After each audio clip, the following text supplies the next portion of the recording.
નમસ્તે બાળકો, આગળના વિડીયોમાં આપણે કેટલાક રસપ્રદ ઉદાહરણો દ્વારા 10મા ભાગ વિશે શીખ્યા।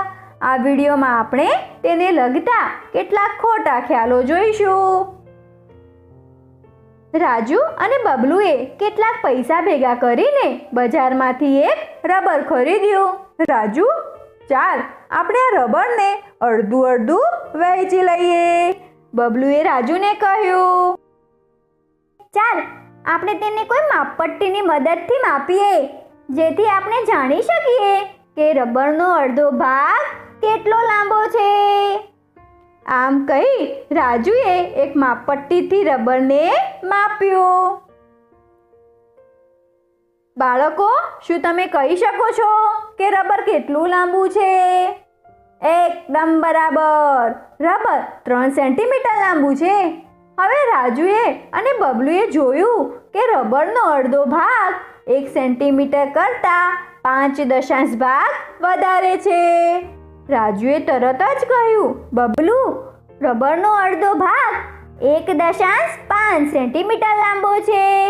ના, રબરનો અડધો ભાગ 1 સેન્ટીમીટર અને 5 મિલીમીટર લાંબો છે, બબલુએ રાજુને કહ્યું। રાજુ અને બબલુ બંને ઝઘડવા લાગ્યા। ત્યારે બન્ની ત્યાંથી પસાર થયો।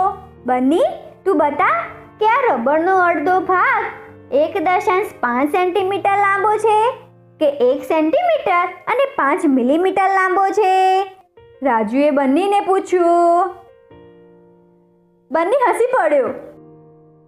બન્નીએ રાજુને કહ્યું, રાજુ અને બબલુ કંઈ સમજી શક્યા નહીં। બાળકો, શું બંનેની વાત સાચી છે?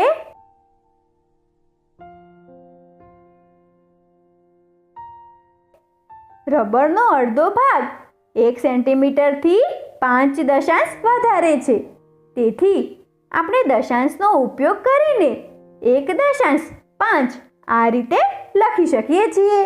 અને આપણે એ પણ જાણીએ છીએ કે 1 સેન્ટીમીટરનો 1/10 ભાગ 1 મિલીમીટર જેટલો છે।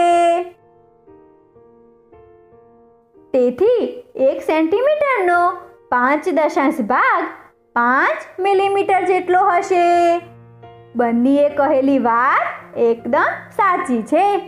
રબરનો અડધો ભાગ 1.5 સેન્ટીમીટર અથવા 1 સેન્ટીમીટર અને 5 મિલીમીટર લાંબો છે।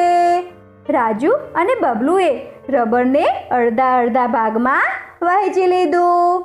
બાળકો, કેમ કે મિલીમીટર એ સેન્ટીમીટરનો 1/10 ભાગ છે, આપણે કોઈ પણ વસ્તુની લંબાઈ આ 3 રીતે લખી શકીએ છીએ અને તે એકદમ સમાન છે। બાળકો, આ વિડીયોમાં આપણે 10મા ભાગને લગતી કેટલીક ગેરસમજો વિશે શીખ્યા।